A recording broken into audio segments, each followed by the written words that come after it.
بسم الله الرحمن الرحيم الحمد لله الذي بنعمته تتم الصالحات الحمد لله والصلاة والسلام على رسول الله وعلى آله وصحبه ومن والاه. Assalamu alaikum wa rahmatullah. Donc l'islam, religion de la souplesse, de la facilité, religion de miséricorde, religion accessible à tout le monde, le riche, le pauvre, celui qui est diplômé, celui qui ne l'est pas, celui qui est en bonne santé, celui qui est malade, celui qui est en voyage, celui qui est en repos. En fait, cette religion est tellement large qu'elle englobe tous les êtres humains, quelles que soient les conditions dans lesquelles ils se trouvent. Et pour qu'elle puisse justement accepter tous ces cas de figure, il faut que la religion soit souple. Car si elle n'est pas souple, elle ne va accepter qu'une catégorie de croyants. Les forts, les riches, n'est-ce pas? Ceux qui n'ont pas de soucis, qui n'ont pas de problèmes. Et nous, on sait très bien que le paradis est ouvert. Il ne faut surtout pas restreindre et fermer les portes du paradis. Car Dieu est miséricordieux par excellence. Et Dieu n'a que faire de nos souffrances. Ma yaf'alu Allahu bi azabikum. Dieu n'a que faire de nos souffrances. Dieu ne veut pas que l'être humain souffre. Dieu est miséricordieux. Wa huwa arhamur rahimin.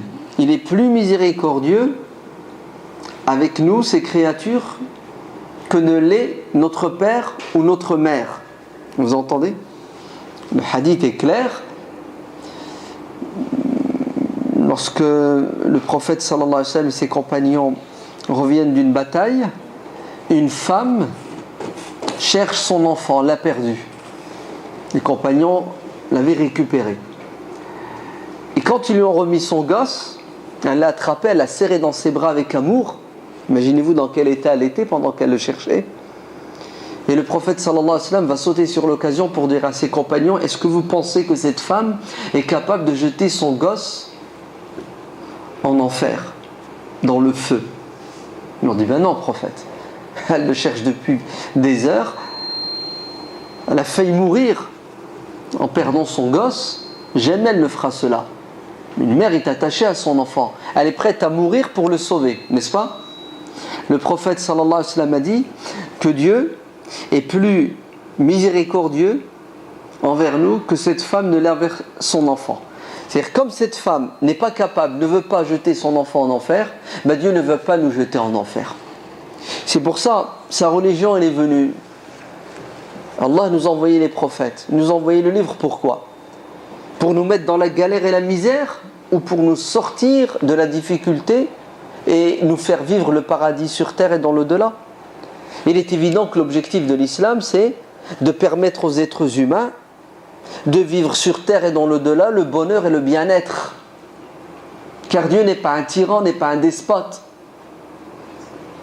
Donc le principe fondateur de cette religion, c'est quoi? C'est la miséricorde. Et il n'y a pas de miséricorde s'il n'y a pas de facilité, de souplesse.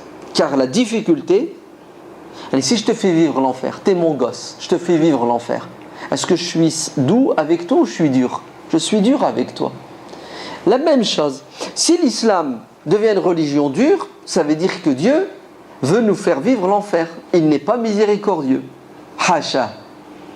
C'est contradictoire. Ça veut dire que vous ne connaissez pas qui est Dieu réellement.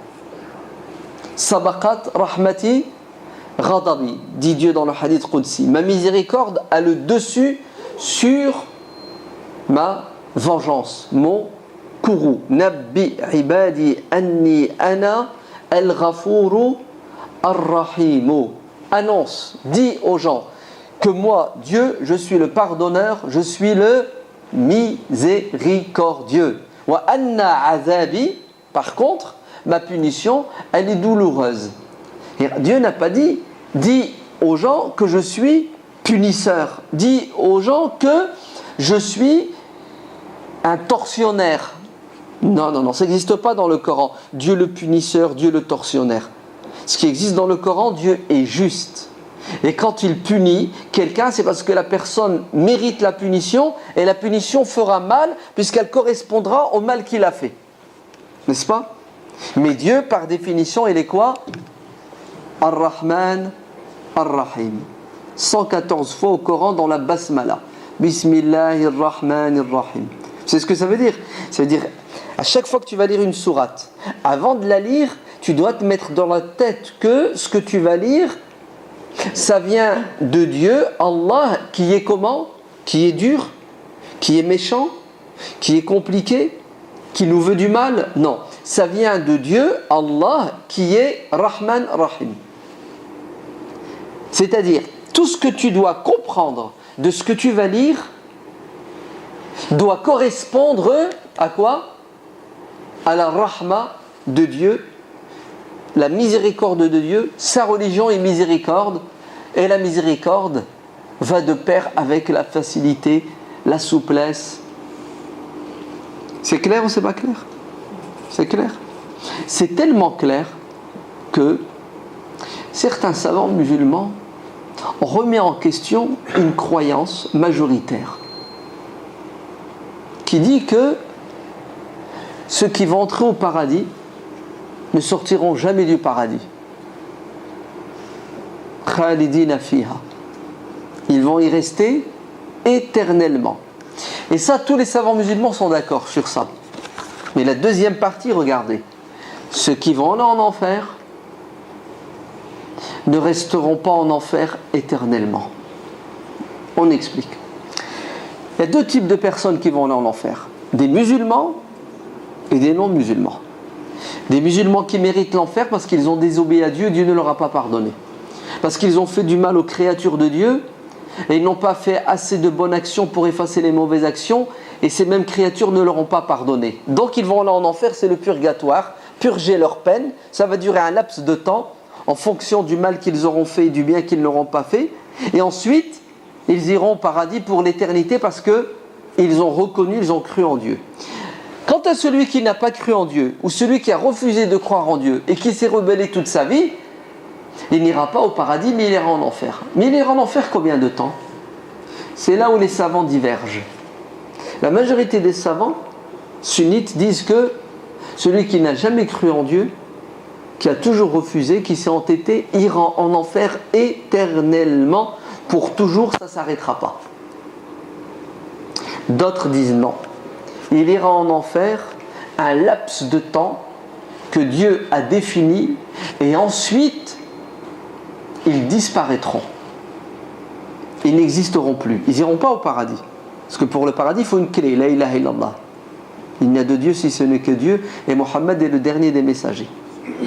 En d'autres termes, l'imam Ibn Taymiyyah fait partie de ces savants. Vous savez ce qu'il dit? Il dit que l'enfer n'est pas éternel. Pourquoi est-ce qu'il n'est pas éternel? Parce que la miséricorde de Dieu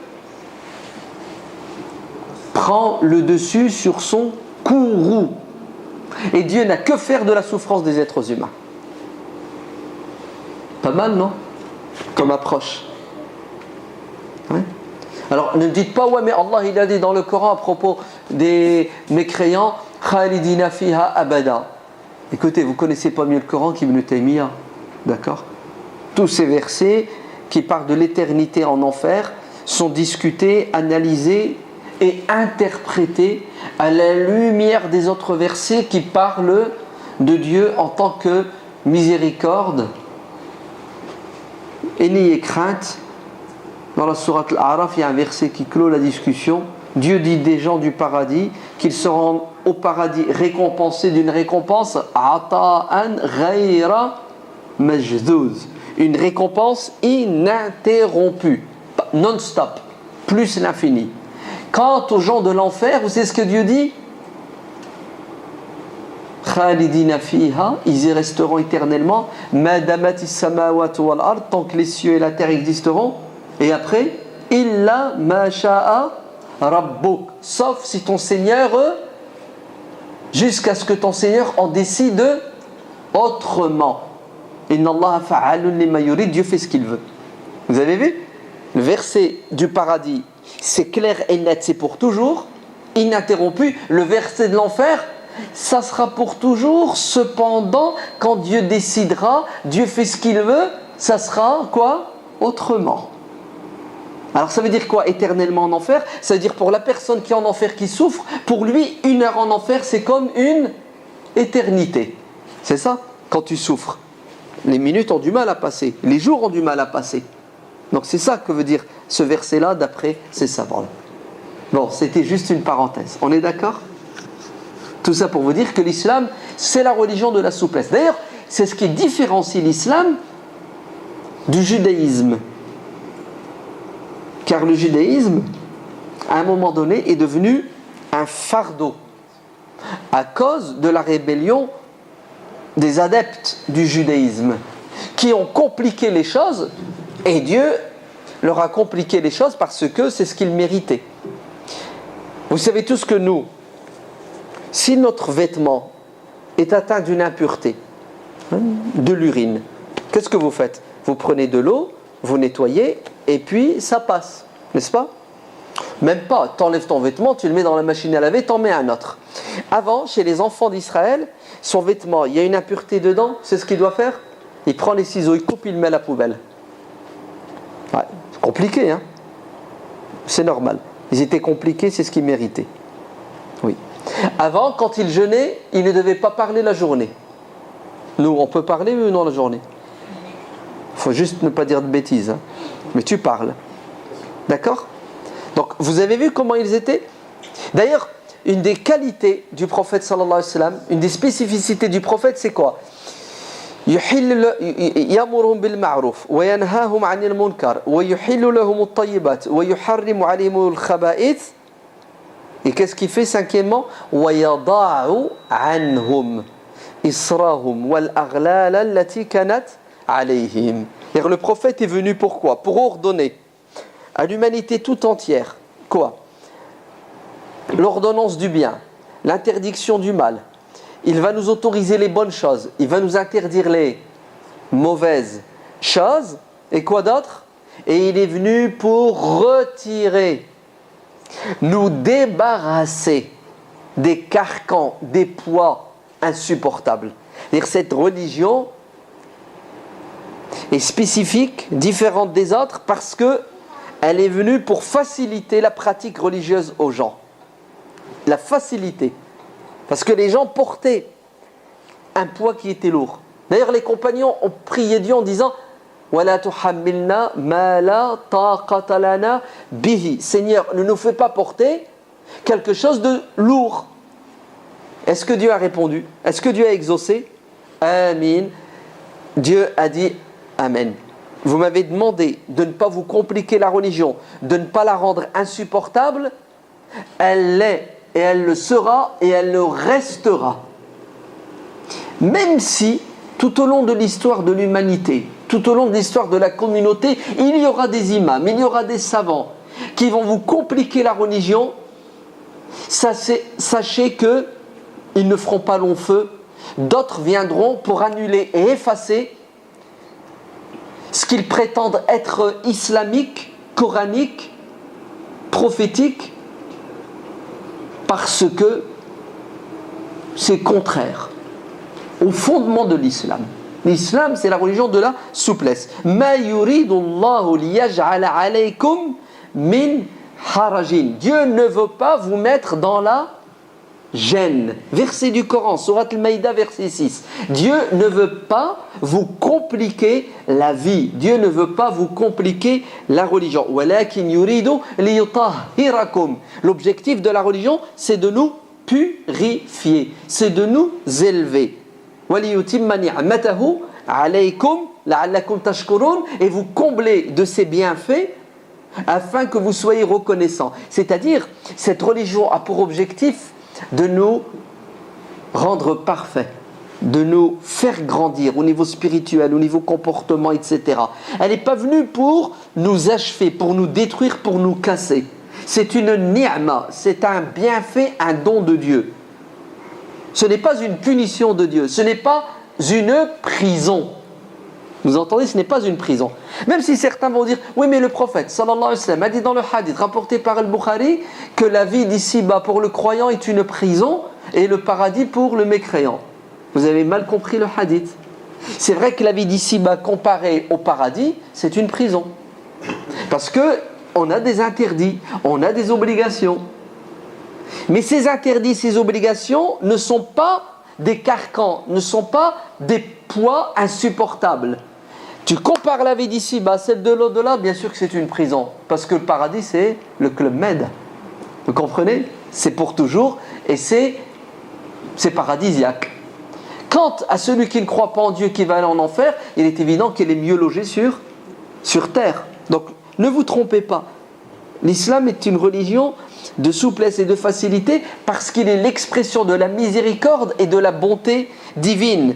وَمَنْ كَانَ مَرِضًا أَوْ عَلَى سَفَرٍ فَعِدَّةٌ مِنْ أَيَّامٍ أُخَرَ. On est en plein Ramadan. Si vous êtes malade ou vous êtes en voyage, alors il vous est permis de ne pas jeûner. Cependant, vous devrez rattraper vos jours si la maladie disparaît et que vous êtes capable de jeûner par la suite. Pourquoi est-ce que Dieu nous dit et nous permet, nous autorise de ne pas jeûner quand on est en voyage ou malade? Vous savez pourquoi? Le verset le dit, yuridu Allahu bikumu al-yusr wa la yuridu bikum al-usr. Dieu veut vous faciliter le jeûne du Ramadan. Il ne veut pas le compliquer. C'est beau ou c'est pas beau? Dieu nous dit ce qui est permis pendant le Ramadan et il conclut en disant, je fais ça pour que vous sachiez que l'objectif du Ramadan, c'est pas de vous faire vivre l'enfer. Ouais.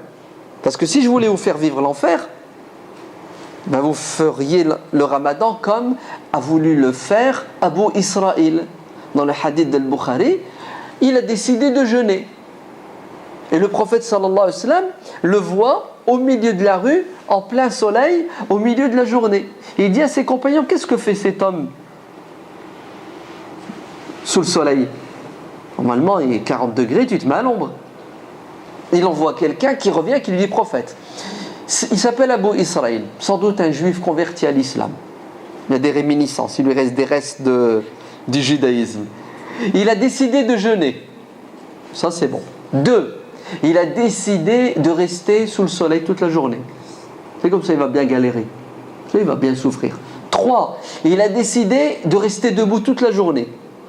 Ok? S'il lui reste encore un peu de force, il tombe par terre. 4. Vous savez qu'est-ce qu'il a décidé? De ne pas parler toute la journée. Alors, qu'est-ce que vous pensez de ce jeûne? Il est compliqué ou il n'est pas compliqué? Il est compliqué. Est-ce que le prophète sallallahu alayhi wa sallam va l'applaudir en disant waouh, super musulman, magnifique, il va bien galérer, Allah va bien le récompenser? Et pourtant, son intention, elle est bonne ou elle est mauvaise? Elle est bonne, son intention. Mais l'intention ne suffit pas. Tu dois adorer Dieu selon sa volonté. Comme Dieu l'a dit dans le Coran et son prophète l'a explicité. Ainsi, le prophète dit à un de ses compagnons, va lui dire de se mettre à l'ombre, de s'asseoir, de parler mais pour dire le bien et de continuer son jeûne. Dieu n'a que faire de ta souffrance. Dieu n'a que faire de ta galère. Adorez Dieu tant que vous êtes en pleine forme. Vous êtes fatigué, allez vous reposer. Car vous allez vous fatiguer avant que Dieu ne se fatigue. Et Dieu ne se fatiguera jamais.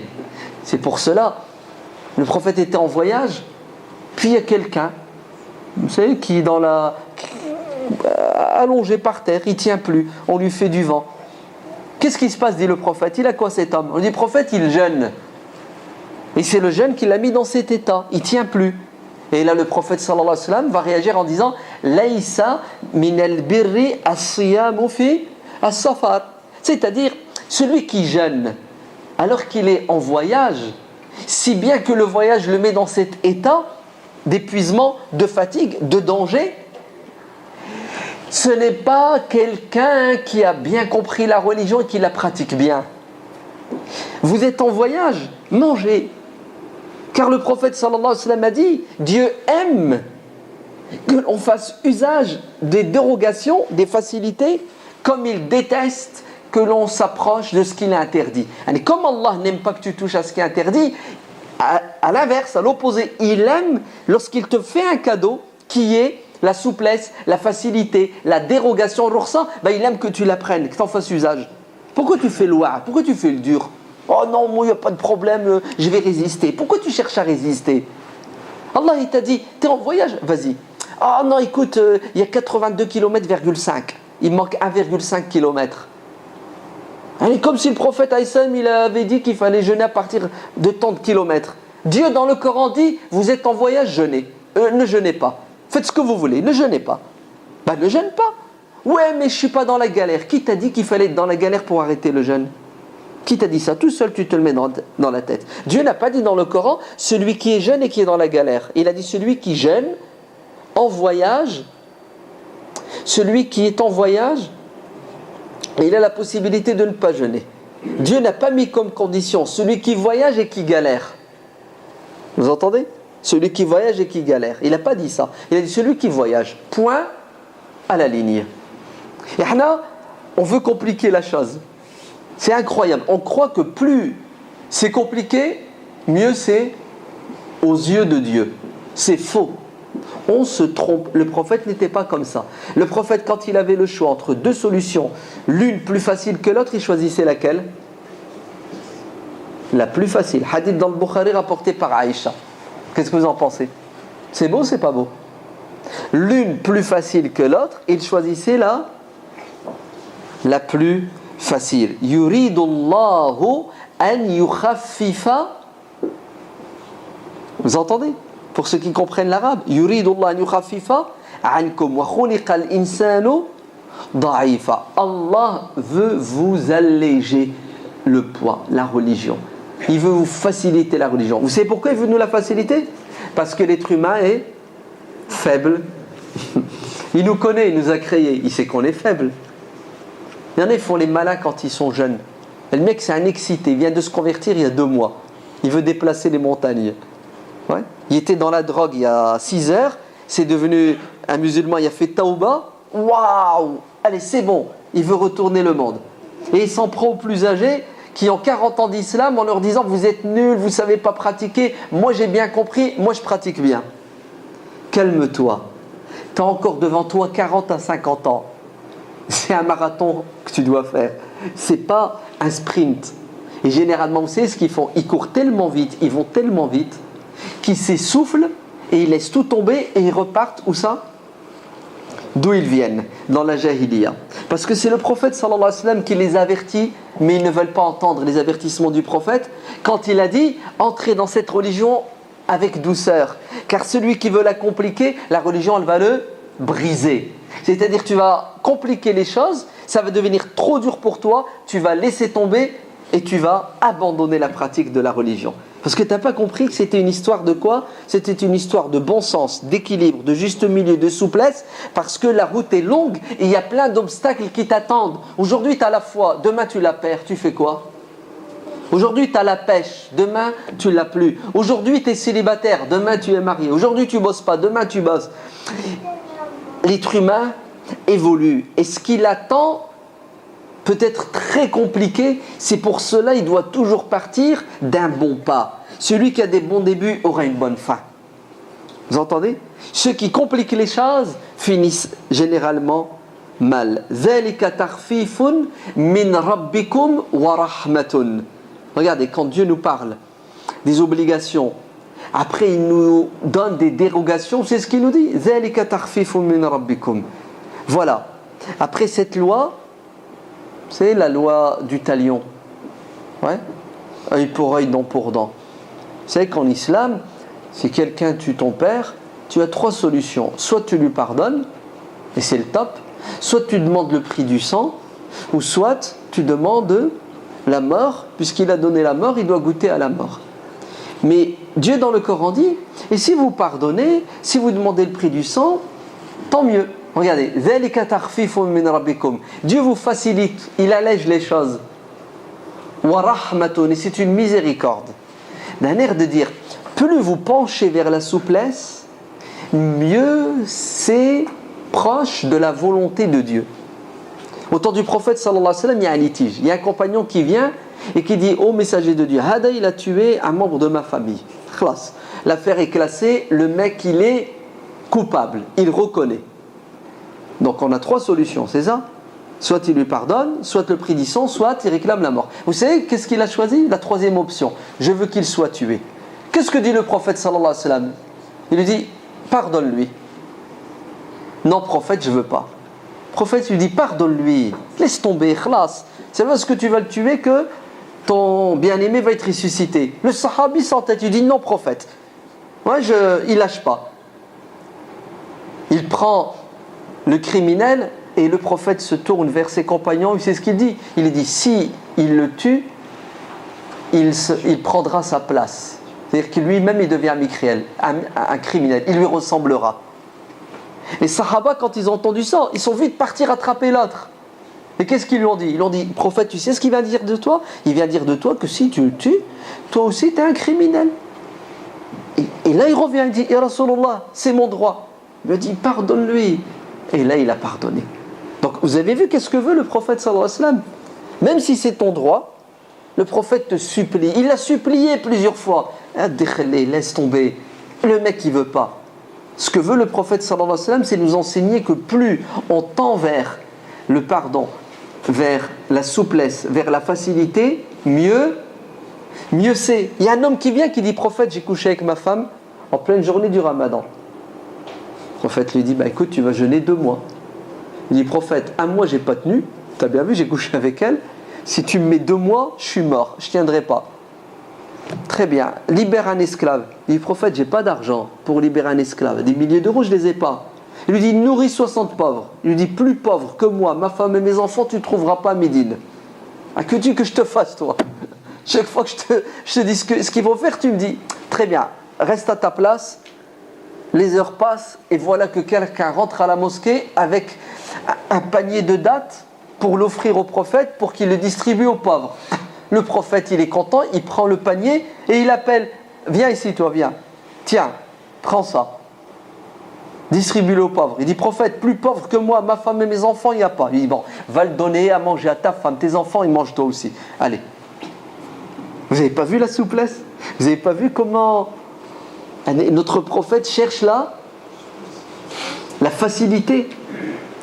Il lui a donné les solutions. Les solutions, à chaque fois, le prophète tend vers quoi? Et il accepte ses excuses. وَمَا جَعَلَ عَلَيْكُمْ فِي الدِّينِ مِنْ حَرَاجٍ. Jamais, ça n'existe pas. Dieu ne nous a pas mis de galère, de gêne dans la religion. وَمَا جَعَلَ عَلَيْكُمْ. Il n'y a pas. Celui qui vous dit que dans l'islam il y a de la gêne, c'est un menteur, parce que Dieu dit dans la sourate le pèlerinage au verset 78, il n'y a pas de gêne dans cette religion. Et si jamais tu pratiques une pratique, quelle que soit la pratique, et cette pratique te mène à la gêne, tu sais qu'est-ce qui se passe? Il se passe quoi? Stop, t'arrêtes la pratique. Tu gênes là maintenant, ouais? Il est 18h, t'en peux plus. T'en peux plus, khalas, c'est bon. Qu'est-ce que l'islam te dit? Tu sauves ton corps, ta peau. Tu bois et tu manges et tu rattrapes. Oui, parce que Dieu ne veut pas qu'on se donne la mort au nom d'une pratique religieuse. À part le djihad, c'est un autre statut. Tu es dans la prière, ok? Il y a le feu. Tu continues ta prière? C'est bien que tu brûles? Non, t'arrêtes ta prière. Vous avez vu? La religion te dit de faire quelque chose, mais dès que la chose qui t'est demandé de faire va te mettre devant une difficulté, qui c'est qui saute? La pratique religieuse ou toi? Le fusible, c'est la pratique religieuse.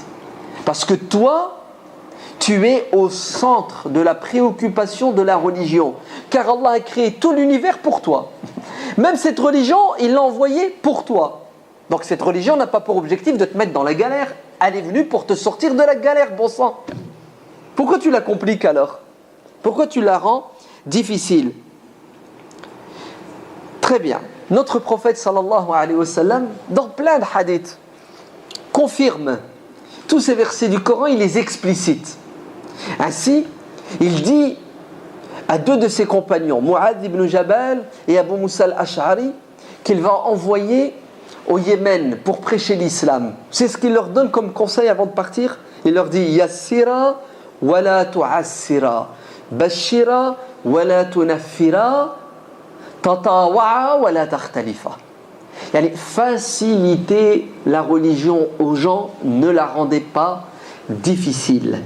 Annoncez-leur des bonnes nouvelles, ne leur faites pas peur avec des mauvaises nouvelles, ne vous disputez pas, entendez-vous sur l'essentiel.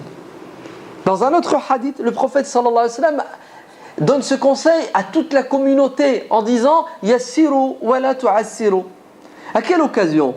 À l'occasion d'un bédouin qui ne connaît pas bien la religion, qui entre dans la mosquée et qui a envie de faire ses besoins. Vous savez ce qu'il fait ? Il va dans le coin de la mosquée et il urine. C'est naturel chez lui, il urine dans la nature. Et là, les compagnons qui assistent à la scène réagissent en disant « Quoi ? Il est en train d'uriner dans la mosquée ? Mais il est malade le mec !» Et ils veulent aller vers lui pour l'interrompre, pour l'arrêter. Et le prophète sallallahu alayhi wa sallam de les retenir en leur disant « La tazrimu » laissez-le finir. Laissez-le finir, c'est trop dangereux pour sa santé. Vous allez lui faire mal, vous allez lui faire peur, vous allez le choquer. Laissez-le finir ses besoins. C'est beau ou c'est pas beau ? Vous avez vu que qui c'est qui est au centre ? Est-ce la moquette qui va être remplie d'urine ?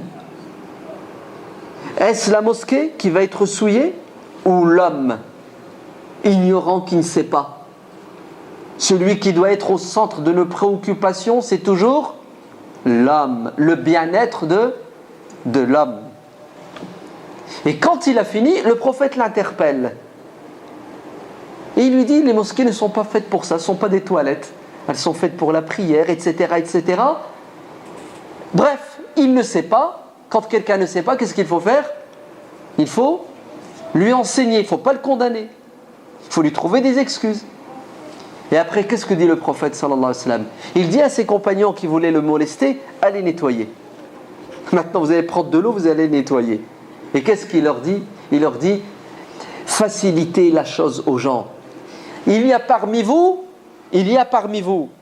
des gens qui quoi ? Munafiroun, qui faites fuir les autres. Il y a parmi vous des gens qui ont mal compris la religion et qui réagissent mal, si bien qu'ils font fuir les gens de la religion à cause de quoi ? À cause de leur mauvaise compréhension et leur mauvais comportement. Parce qu'ils compliquent la religion. C'est beau ou c'est pas beau ? Franchement. Muawiya, un autre compagnon. Il est dans la prière, il y a quelqu'un qui éternue. C'est ce qu'il fait Muawiya, il lui dit « Yarhamukallah ». Il ne savait pas qu'il est interdit de parler en même temps qu'on prie. Qu'est-ce que font les autres spectateurs ? Ils lui font des gestes, des signes, et ils le condamnent. Il dit « Mais qu'est-ce que j'ai fait de mal ?» Il continue à parler. Ouais. Et à la fin, le prophète sallallahu alayhi wa sallam l'interpelle. Et puis, il lui dit « Tu sais, la prière, elle est faite pour se concentrer. C'est un dialogue entre Dieu et les humains, et non pas entre les humains et les humains. » Le prophète lui enseigne. Ouais. Il ne savait pas. La prière arrive, obligatoire. Muawiya prie derrière le prophète. Et vous savez ce qu'il fait ? À un moment donné, il prie Dieu en ces termes. « Ô Seigneur, fais-moi miséricorde.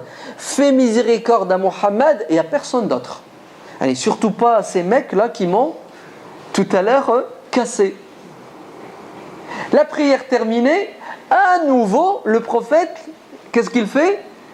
Il l'interpelle et il va quoi ? Il va le corriger. Et qu'est-ce qu'il lui dit ? Tu viens de restreindre quelque chose de large. Allez, tu viens de restreindre la miséricorde de Dieu à ta personne et à la mienne, alors qu'elle peut englober tout le monde, même ces gens qui t'ont fait du mal tout à l'heure.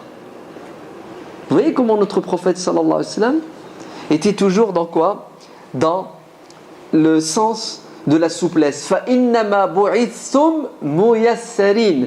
Le prophète dit à ses compagnons qui ont condamné celui qui urinait, Dieu vous a envoyé pour l'humanité pour être souple, pour faciliter les choses, pour enseigner avec amour et avec pédagogie. Walam tub'asu mu'assirin. De même, Aïcha radiallahu anha dit que le prophète sallallahu alayhi wa sallam a été questionné en ces termes: Ayyul adyani ahabbu ilallah. Quelle est la religion que Dieu aime le plus? Réponse du prophète sallallahu alayhi wa sallam: Al-Hanifiyatu as-Samha. La religion basée sur la croyance en un Dieu unique et vous avez vu, ça c'est la croyance, et as-Samha, qui est basée sur la souplesse, la tolérance, sur la douceur. C'est ça la religion que Dieu aime. Dieu n'aime pas ceux qui ont une compréhension de la religion qui est basée sur la haine, le rejet, la difficulté, la complexité. Dieu ne les aime pas. De même que le prophète sallallahu alayhi wa sallam va condamner certains musulmans, on va les appeler comme ça, des extrémistes. Et il dit dans le hadith à 3 reprises, halaka al-mutanatti'un, halaka al-mutanatti'un, halaka al-mutanatti'un. Oui, ce sont les extrémistes. Ceux qui veulent être plus royalistes que le roi.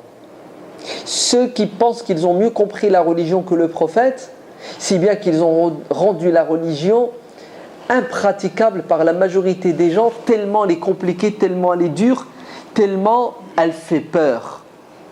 Le prophète les a condamnés en disant, ces gens-là, ils sont voués à leur perte.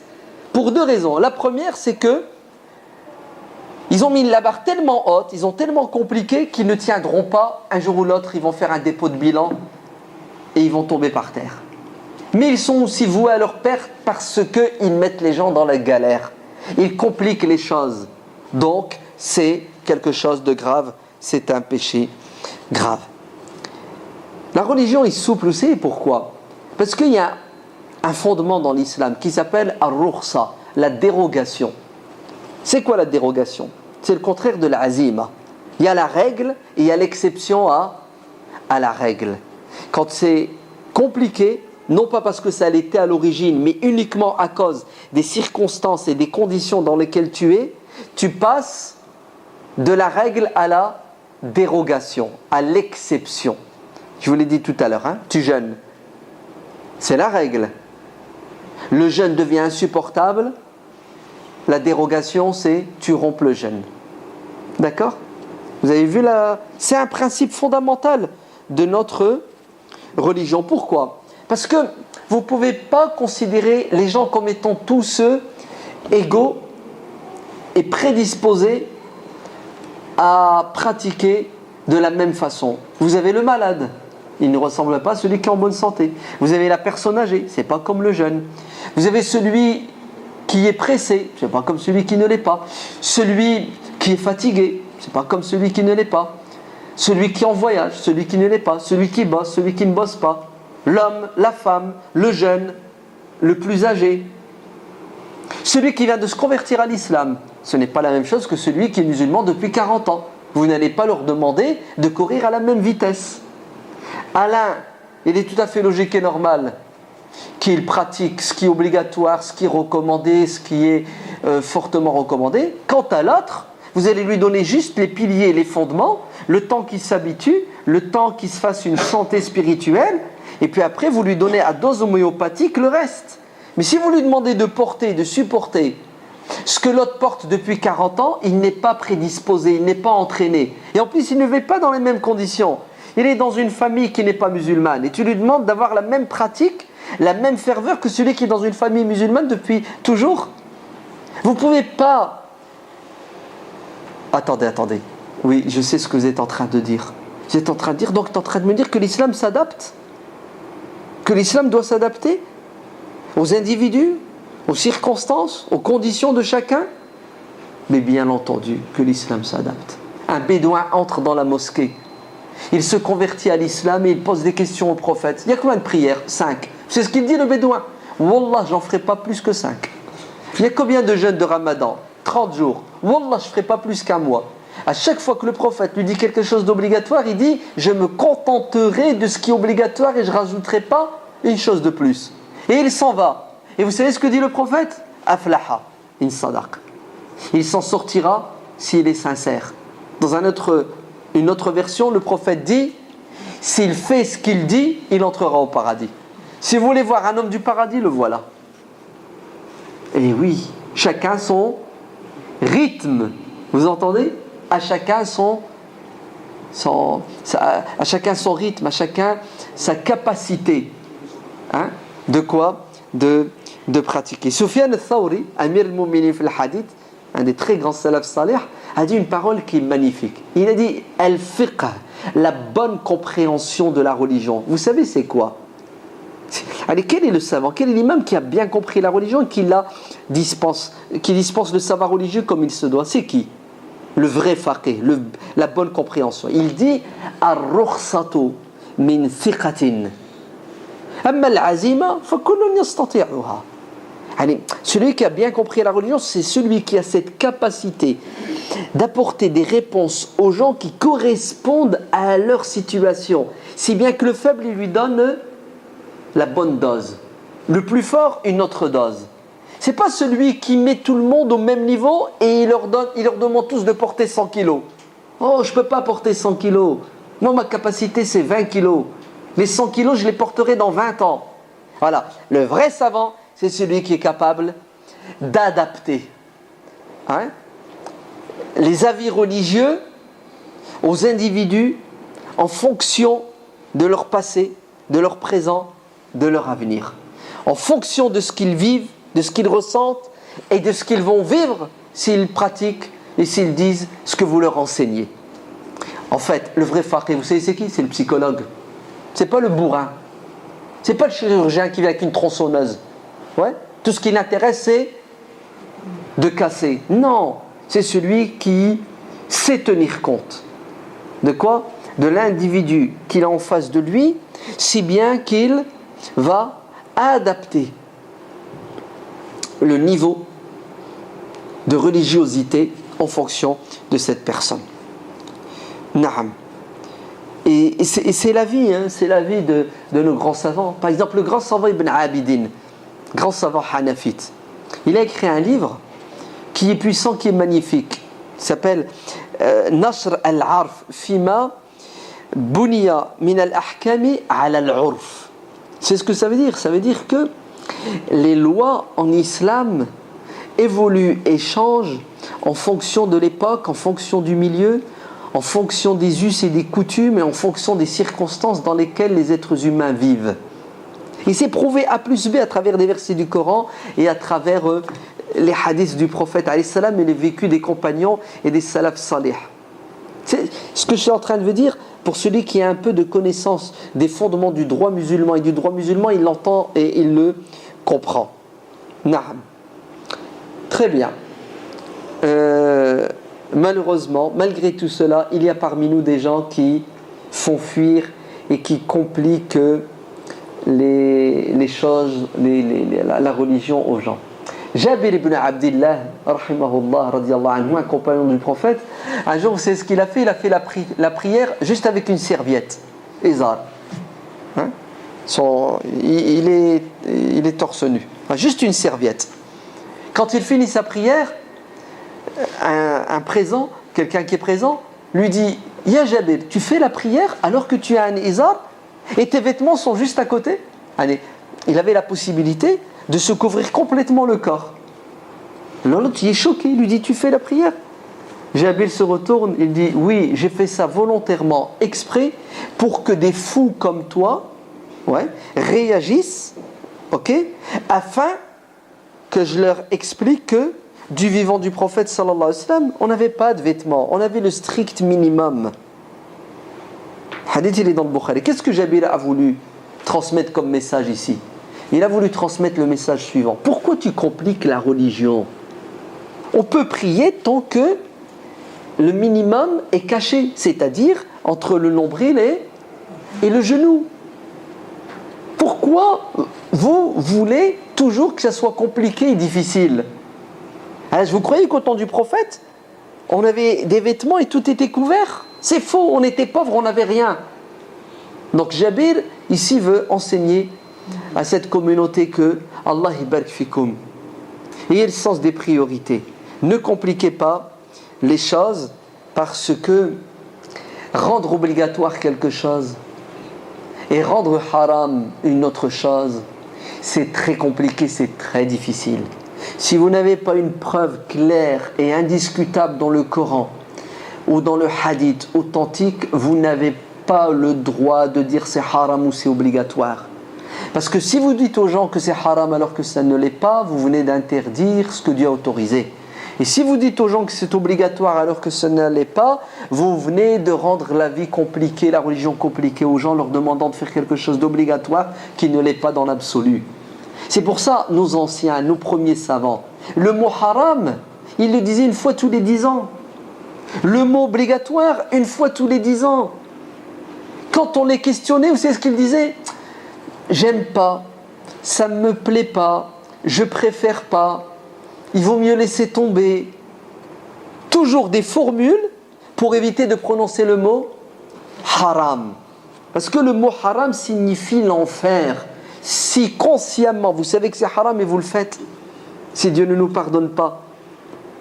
Wallah, aujourd'hui le mot haram on le distribue gratuitement. Gratuitement. T'en veux autant que tu veux. J'ai ici des réserves qui ne s'épuisent pas. Ma bêtise et mon imbécilité. Donc faites attention, Allah yabarak fikoum. Le prophète sallallahu alayhi wa sallam a dit dans le hadith authentique chez le Bukhari, celui qui pose des questions et qui pousse le savant, ça s'appelle des questions fermées. Tu as des questions ouvertes, des questions fermées. Tu cherches la petite bête. Si bien que tu as fini par avoir la réponse que tu voulais, haram, parce qu'il y en a, ils adorent le haram. Plus c'est haram, plus Dieu aime dans leur inconscient, même leur conscient, je crois. Allez, plus tu lui dis c'est haram, plus tu lui dis le haram, plus il est content.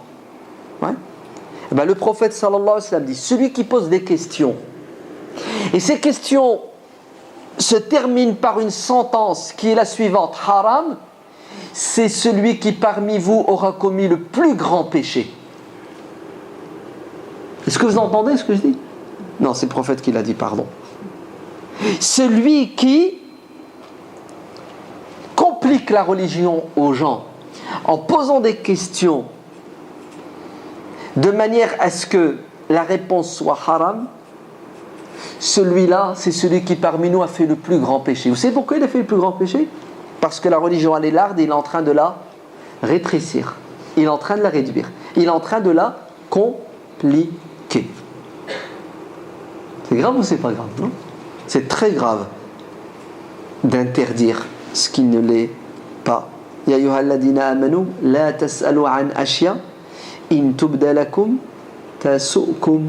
Ne questionnez pas au sujet de certaines choses, parce que si jamais la réponse elle arrive, elle va peut-être vous déplaire et ça va vous faire du mal. Taisez-vous. Dieu s'est tu sur beaucoup de choses, non pas parce qu'il a oublié, mais parce qu'il veut laisser la souplesse être la règle. Hadith du prophète alayhi salam. Allah a interdit des choses, il a rendu obligatoire des choses et il s'est tu sur des choses, pas par oubli. Mais vous savez pourquoi ? Pour qu'il y ait de la largesse et de la souplesse. Et voilà que toi tu viens et cette zone de rukhsa, de souplesse, de facilité, de afou, qu'est-ce que tu fais ? Tu la réduis, tu la réduis, tu la réduis jusqu'à ce que la religion devienne une prison psychologique, physique et matérielle. Il faut faciliter la vie aux gens, il ne faut pas la compliquer, c'est un principe dans notre religion. Mais il y en a, ils adorent piocher dans l'héritage du droit musulman les avis compliqués, alors qu'il y a parallèlement les avis souples. Non, le mec il va tout de suite pencher du côté de haram parce que lui-même il a un problème. Généralement c'est du côté de la psychologie, voire même de la psychiatrie. Le mec pendant 10 ans il dealait, il volait, il violait, il n'a jamais fait sa prière, il veut se rattraper. Donc il s'autoflagelle en s'interdisant ou, parce que s'il s'interdisait des choses, s'il se compliquait la vie à lui tout seul, j'ai envie de vous dire, il fait ce qu'il veut de sa vie. Non.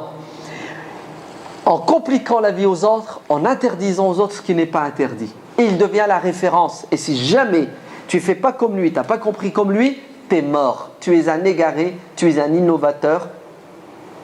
Monsieur détient la vérité, bien entendu. 3 personnes sont venues questionner le prophète sallallahu alayhi wa sallam au sujet de sa pratique religieuse. Il était absent. Ils ont questionné son épouse.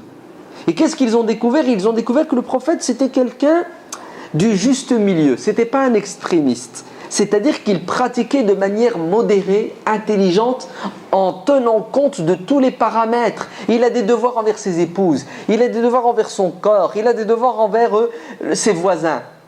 Ce n'était pas un extrémiste qui était enfermé dans le rituel. Et vous savez ce que vont dire ces 3 personnes quand la femme du prophète les aura mis au courant de sa pratique religieuse dans son intimité, dans sa maison, chez lui? Aïcha, quand elle sera questionnée, qu'est-ce que faisait le prophète chez lui quand il était chez lui? C'est ce qu'elle a dit. Il était avec ses épouses, il parlait avec elles, voire même il faisait du ménage avec ses épouses. Vous entendez? Pour vous montrer à quel point il était humain, il était souple, il était proche. Bref, les 3, après avoir écouté le rapport de l'épouse du prophète, vous savez ce qu'ils vont dire? Ouais, mais c'est normal que le prophète ne pratique pas autant que possible parce que il est le prophète. Dieu va le mettre au paradis sans problème. Mais nous sommes des pécheurs. Il vaut mieux qu'on double la dose, c'est ça? Qu'on mette les bouchées doubles, comme ça on est sûr de s'en sortir. Et l'un d'eux a décidé de ne jamais dormir, de prier toutes les nuits. L'autre, de jeûner tous les jours. Et le 3e, de surtout ne pas se marier. Comme ça, il n'y aura pas d'obligation envers sa femme et ses enfants. Quand le prophète sallallahu alayhi wa sallam rentre et il apprend de sa femme cela, direct, assemblée générale à la mosquée. Il prend le micro, il dit voilà, il y a des gens qui sont venus, ils ont dit ça, voilà comment mes épouses ont répondu, voilà ce qu'ils ont dit, alors écoutez-moi bien, on va mettre les points sur les i. Vous avez compris, chers musulmans? Je suis celui qui parmi vous connaît Dieu le mieux, qui le craint le plus. Sachez que moi la nuit je dors et je me réveille pour prier. Parfois je jeûne, parfois je ne jeûne pas. Moi je suis marié, j'ai des femmes, j'assume. Je me fais plaisir avec mes épouses, je leur fais plaisir, je mange de la viande. Celui qui ne pense pas à la religion, qui ne la pratique pas comme moi, est à côté de la plaque. Vous avez vu le juste milieu? Vous avez vu la souplesse? Vous avez vu l'intelligence? Ah là là là là. Il y a des gens, ils adorent. Plus c'est compliqué, mieux c'est. C'est ça? L'imam Malik, rahimahullah, dans son madhab, il est connu pour être très souple dans le domaine des ablutions, dans le domaine des impuretés, les najasat, les souillures. L'imam Shafi'i, c'est le contraire. Vous voulez faire l'odo, vous voulez avoir une relation avec les ablutions et les souillures compliquées, allez dans le madhab de l'imam Shafi'i, vous allez voir la galère. Par contre, chez l'imam Malik, c'est très souple, c'est pragmatique, c'est concret. L'imam Malik, par exemple, te dit, tous les animaux qu'on mange, leurs urines et leurs excréments ne sont pas des souillures. C'est le top pour un paysan, ça, non? Qui avec ses moutons, ses vaches, ses poules tous les jours. Vous imaginez? À chaque fois, il doit se changer, à chaque fois, il doit refaire ses ablutions. Non. Subhanallah, on trouve dans notre héritage des avis durs, compliqués, qui sont dus à des interprétations ou des caractères. Et à l'inverse, nous trouvons d'autres avis, d'autres approches juridiques qui sont d'une ouverture et d'une souplesse extraordinaire. Lorsque le prophète avait le choix entre 2 solutions, l'une dure, l'autre compliquée, choisissez laquelle à votre avis? Là? Non, je me suis trompé, l'une dure, l'une compliquée, non. Ouais. L'une dure et l'autre facile. Il choisissait la facile, c'est ça? Oui, c'est bien, vous avez retenu. Très bien.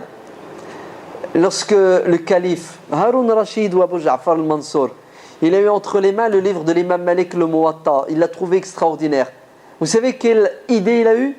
Il a eu l'idée suivante, c'est d'imposer à tous les musulmans sur la planète une seule approche et interprétation de la religion, celle de l'imam Malik via le Muwatta, et interdire toutes les autres interprétations et pratiques. Est-ce que l'imam Malik va signer? L'imam Malik va dire non, parce que ce qu'il y a dans mon livre, c'est une opinion parmi tant d'autres. Je ne prétends pas avoir rencontré tous les compagnons du prophète. Les compagnons du prophète étaient nombreux et leurs avis étaient aussi nombreux. Vous entendez? Les compagnons du prophète étaient nombreux et ils avaient des avis différents sur les mêmes questions. Alors, ne compliquons pas la religion en imposant une seule interprétation et une seule pratique. Mais laissons cette religion large, lâche, pour qu'elle englobe toutes les solutions fondées possibles. Pourquoi? Pour ne pas rendre la religion difficile. C'est pour ça que nos savants ont édifié des règles à la lumière du Coran et de la Sunna. Par exemple, une règle: ad-daruratu tubihu al-mahdura. Quand tu es dans la difficulté, ce qui est interdit ne l'est plus. Tu n'as rien à boire, tu n'as rien à manger. Tu n'as que du porc et du vin. Tu manges ou tu ne manges pas? Tu bois ou tu ne bois pas? Tu es dans la difficulté, tu n'as d'autre solution si ce n'est que d'utiliser l'interdit. Tu fais quoi? Tu plonges dans l'interdit. Tu prends juste ce qu'il faut. Pourquoi? Parce que l'objectif de la religion, c'est que tu ne sois pas dans la galère. Al-mashaqqatu tajlibu at-taysir. Quand tu es dans la difficulté appelle la facilité, obligatoirement. Il faut que tu changes de situation. Tu es dans la mashaqqa, vite, sors de cette posture. Va dans l'autre qui est la facilité. Al-hajatu qad tunzal manzilat ad-darura. Même quand tu n'es pas dans la difficulté extrême, tu es juste dans une galère, alors les savants disent que tu sors de ta petite galère. Ne reste pas dedans. Pourquoi? Parce que c'est le propre de l'islam. Idha daqa al-amru ittasa'. L'islam dit que quand ça se complique, automatiquement, ça doit quoi? Allez, quand ça se rétrécit, ça doit s'élargir. Ouais. Quand ça devient compliqué, il faut absolument sortir de ce qui est compliqué. Absolument. Il ne faut pas rester dans le compliqué. Vite, quittez ce qui est compliqué. Al-haraju marfou'. Ouais. La gêne doit disparaître. At-taklifu bihasbi al-wus'i. La religion nous demande de faire que ce qui est à notre mesure. Et des règles comme ça, il y en a plein. Yurtakabu akhafu ad-dararain. Quand vous avez deux mots, vous choisissez le moindre mal. Qu'est-ce qu'on fait? On repousse d'abord un mal avant de faire un bien. Des règles qui nous permettent de comprendre cette religion à la lumière de ses objectifs nobles, qui sont la réalisation du projet divin, qui est la facilité, la souplesse, la miséricorde, le bonheur, le bien-être pour l'humanité toute entière sur terre. Très bien. Il y a encore plein de choses à dire sur la facilité et la souplesse. Qu'est-ce qui fait que, malheureusement, les musulmans, aujourd'hui, ont un malin plaisir à compliquer la religion? La première des raisons, c'est l'ignorance de la religion elle-même. Ouais.